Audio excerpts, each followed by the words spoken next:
Hey guys, I don't know if you know this, but I just put out a video ranking all of Pixar last month, but then, who could have ever predicted? A new Pixar movie dropped that very same month. I planned it that way. So now I'm here to review and rank Soul 2020 and add it to my official M. Greyway Films ranking, and to add another Pixar video to my ever-growing repertoire of, Pixar videos. Apparently I've become a Pixar channel and I just missed it. Also stay tuned for a big announcement at the end of this video that I'm super excited about and you don't want to miss it. Or if you really don't care about Soul at all, click this time code to get to the announcement. It's going to be cool. You're going to like it. You're not going to want to miss it. Major spoilers for Soul 2020. So often in life we get complacent. We live our lives waiting to get to that next thing. The time you can drive. The time that you can live on your own. The time you can get that dream job. One thing to the next. Our lives will be okay if we just get to that next step. But oftentimes that's not how life works. Often our goals won't fix everything. We'll just make new ones and new ones until we can't anymore. I think I should start off with the fact that going into this, I was a little nervous for a couple of reasons. First off, it's a 2020 movie, and especially when it comes to animated movies. Besides you, Wolfwalkers, I love you. Most 2020 movies were not great. There were some good ones in there, but most of the movies weren't great that I saw.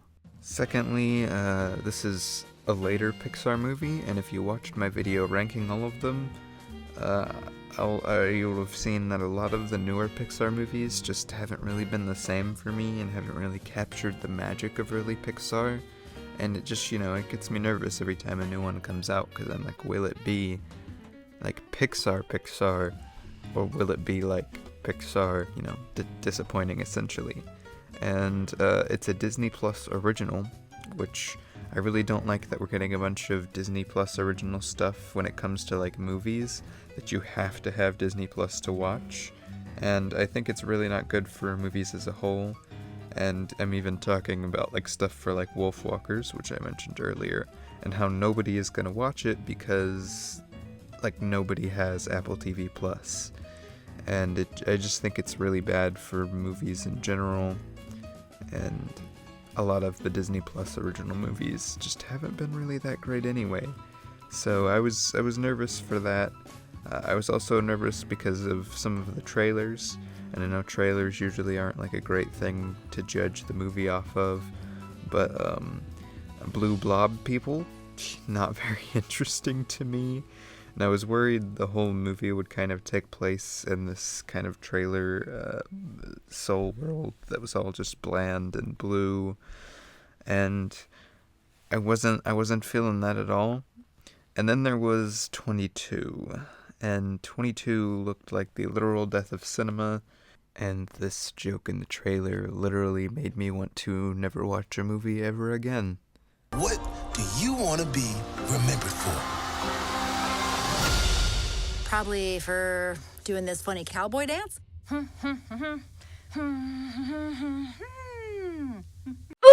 Thanks, 22. But all that being said, I was also really excited about a lot of things going into it, like jazz. A lot of people don't know this and wouldn't guess this, but jazz is literally one of my favorite kinds of music.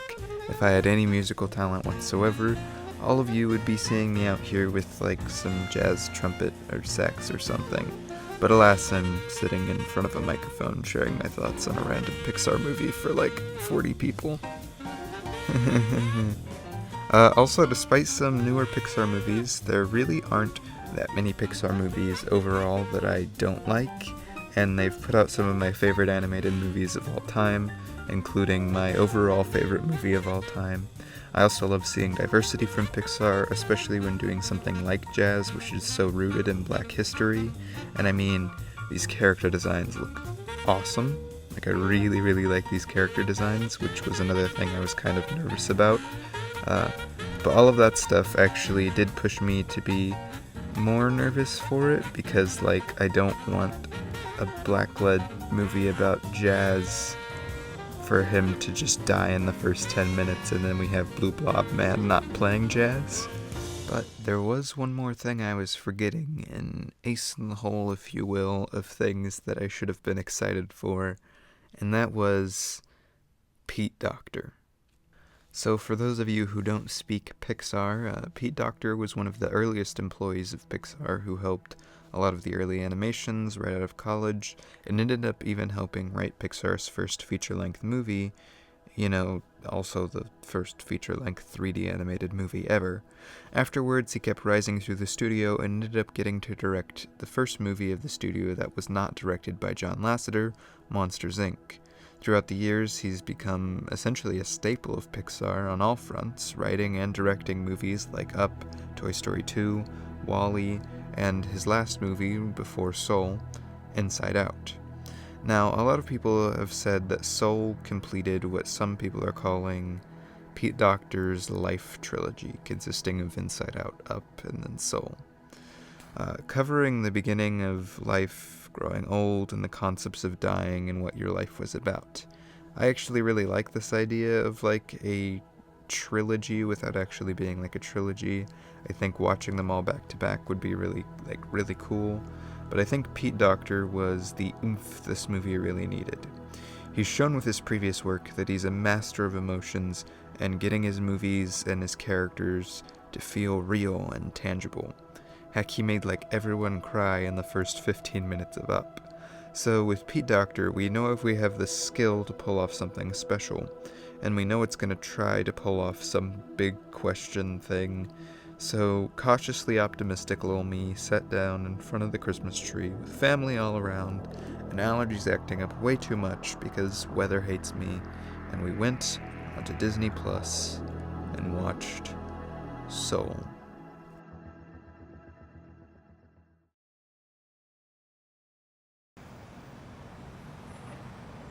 I heard this story about a fish. He swims up to this older fish and says, "I'm trying to find this thing they call the ocean." "The ocean?" says the older fish. "That's what you're in right now." "This?" says the young fish. "This is water. What I want is the ocean." See you tomorrow. So when we finished Soul, I was kind of blown away. I had just watched something special, something that tons of movies try and fail to do, and that's why I think this movie is so hard to talk about from a criticism standpoint, because I don't think this movie is perfect, but I do think it's something super special. So to really break it down and attempt to give it some sort of structure, I'm going to talk about my criticism and my likes of the movie for structure, writing, characters, all that kind of stuff, and then why I think the movie is special and why I think it's a really important watch. So, like I just said, I don't think this movie is perfect, but I still think it does a lot right on the writing side of things. I think the structure is one of the only things that feels weird coming into it, and part of that is because of the story that we're trying to tell, but I think it's one of the few things in the movie that just didn't really work for me. The story and the structure almost felt jumpy and a little jarring, almost like in each different location we went to, the pacing was just drastically changed, from various places throughout the Soul world to New York via Cat. It just felt weirdly disconnected from one another. And it actually kind of got me to disconnect a little bit with Joe, as we never seemed to get one solid viewing of Joe as he jumped between Blue Blob and Cat and his body, and it just felt really jumpy to me. And speaking of disconnected, I still have to talk about 22, because partially, like I feared, 22 really felt kind of annoying and lazy to me. Not as bad as I thought she would be from the trailer, and I'm so glad they cut this stupid joke from the movie, because I probably would have lowered it like a half star just for that. She just feels like a distraction to me, and kind of like a plot device. Like, I feel like, yeah, her story is intertwined with Joe and she's the reason he grows. But also, I care like 0% about 22 and whether she gets to like Earth or not. What I care about is Joe and his jazz career and his gig. And yes, Joe has a wrong view of life and needs to change his ways, but I feel like this just isn't the way I would have gone about it. It opens the world up for some cool exploration of like the soul world and all that.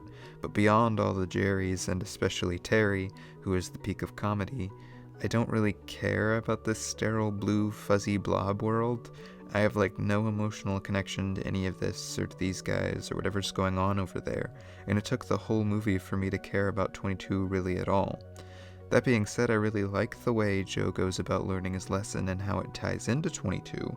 It's really cool and really well executed. But for me personally, it feels like 90% of the movie is trying to get me to like 22, like trying really hard to get me to like 22, when what I wish it was focusing on was Joe and his story and his like growth, and I just feel like it didn't do that as much as I would have liked. But in terms of like dislikes and stuff, that's really about it for this movie. This movie has typical outstanding Pixar animation. The stuff before they get to the Great Before, or like whatever it's called. I don't remember if it's Youth Seminar or Youth Seminar or something. I don't know. So we're just going to go with the Great Before. And the Soul World is beautiful, from the bridge to the Great Beyond to the cool almost Spider-Verse-like style they take when Joe is falling to the Great Before. The comedy in this movie is top-notch. Seriously, stay away from those processed foods. Like, for the most part, I still don't like the stuff with 22. Like, the pooping of the pizza bit and stuff like that were very annoying. But Terry and Jerry, they just, like, take it out of the park. They're amazing. The score is incredible, and I am currently listening to it while writing this. And, like, just that jazz, man. It's so good. The diversity in the character designs and stuff is great. The casting is outstanding. Yes, even 22, unfortunately. But if they were going for an annoying white lady, they got it. And I think that's really everything of note. Oh, yeah. If we're talking about dislikes, there is one more thing I disliked. It's that they cut off every jazz song. At the end during his gig, I can't tell you how freaking mad I was watching it, because like the entire movie I was waiting to hear some amazing jazz, see some amazing animation, and then it's like 3 notes skip, 3 notes skip, 3 notes skip, and I was furious. I was like, what? What about my jazz? That's what I was watching this movie for. A spark isn't a soul's purpose. So earlier I said there was something here that makes this movie special, something that makes it important and worth watching, and I really think that there is. The message. The message this movie is telling is something I think everyone needs to hear, especially people around my age going into adulthood and having to start really the rest of their life. It's daunting, it's confusing, it feels like you're just wasting your time and wasting your life away while you're waiting to find your thing. The thing that you may end up doing for the rest of your life. Your spark. There are 2 big things I took away from this movie for its 2 respective main characters. For 22, it's kind of a look into my age group and our life and our fears. There are so many things, so many hardships and bills and relationships and responsibilities. Life, once you kick off from being a teenager, goes insane, especially when you can't even figure out what you want to do with the rest of your life, which tons, and I mean tons of teens have no idea what they're going to do. It's scary. It feels like it would be easier to just stay a teenager forever. It may not be as good as it could be, but it's safe and it's predictable. But this movie goes out of its way to show you how flawed that line of thinking is, how amazing life can be, and how, yes, it's hard and you're gonna get hurt, and there's gonna be disappointment. But that there's so much more to life, so much about growing up that makes life even more beautiful and even more complex. I've always tried to stand by my statement that no matter what happens each year, overall, each new year is my favorite because I can see how much I've grown as a person and how much more beautiful the world can be as I get older, even if it gets more crazy at the same time. And this point really spoke to me, and I feel like it's really important for teenagers to see and to get that point, that it's scary and it's hard, but it's worth living. And it may be disappointing and difficult, but it can be more beautiful than you ever thought it could be.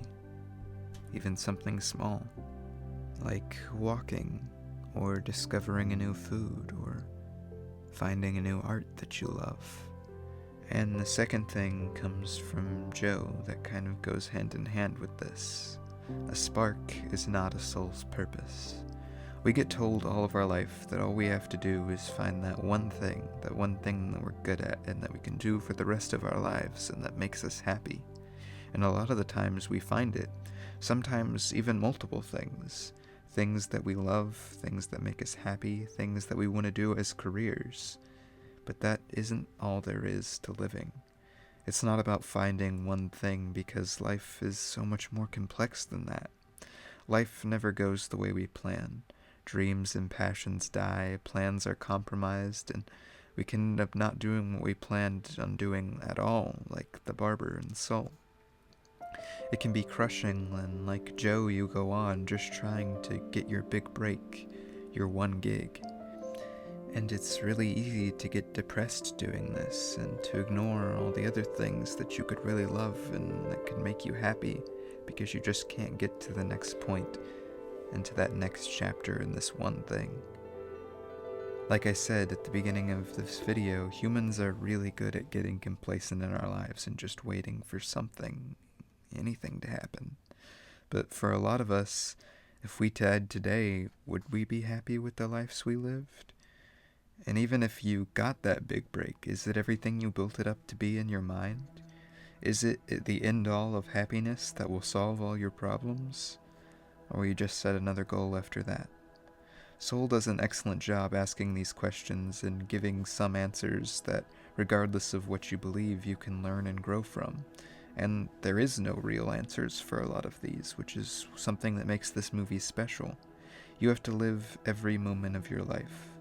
It's not just gonna happen for you. You have to find happiness in your life in any situation you're in, no matter if life is going exactly as planned or not, because life is more than just those one goals. Your spark isn't your soul's purpose. And I think these 2 points are some of the most important messages to get out there of any movie I've seen in a while. Especially in 2020 and now in 2021, we have to be able to find a way to get happiness in all this.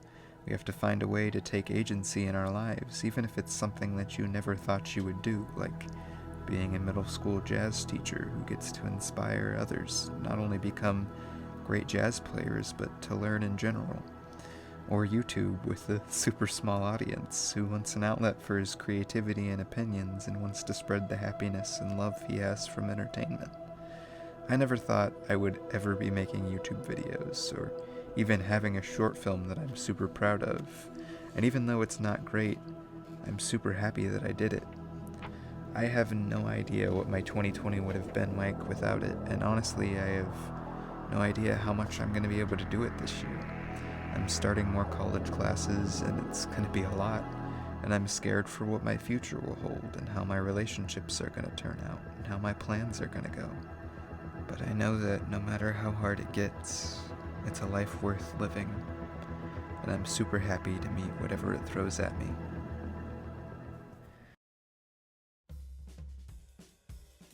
There's so much more here in this movie. I'm just one random guy, so I would definitely suggest going and checking it out yourself, and if you do, go check out some more YouTube videos about it. Support the community, because even though I'm way too small to make a living off of this stuff, I know a lot of people who do and need your guys' support.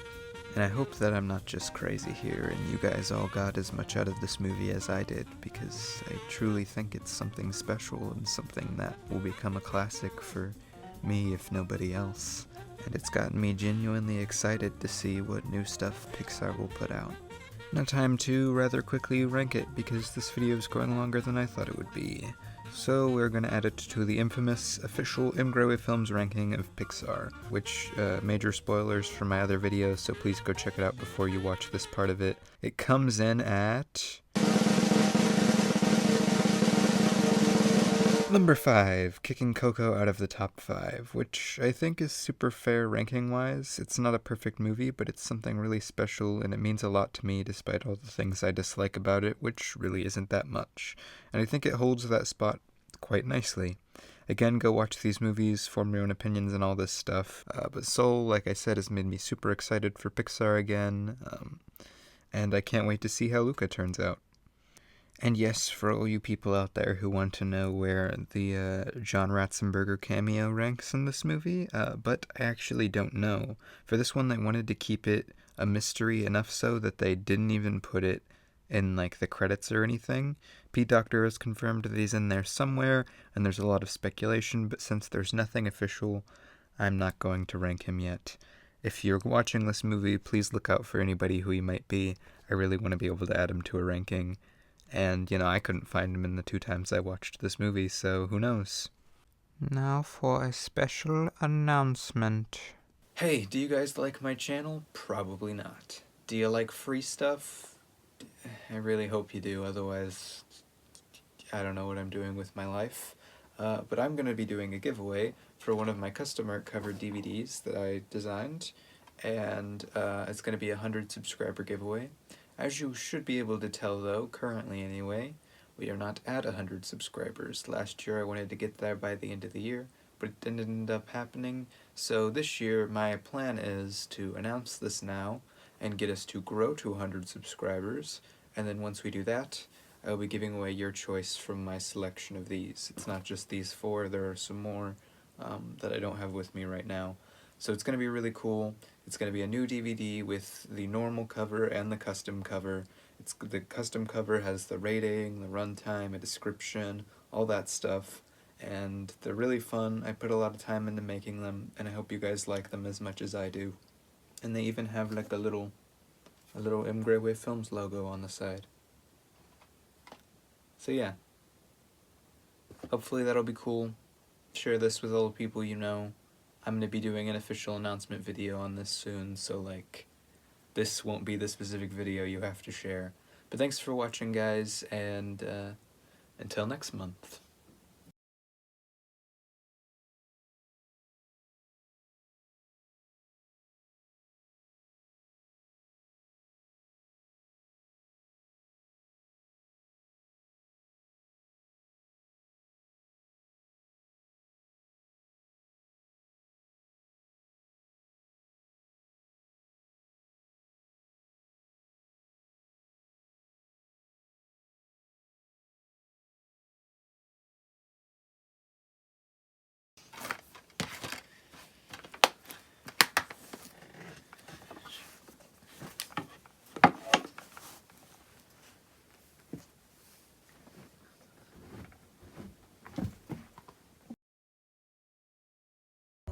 This week, the count's off. There's a soul missing. The count's off.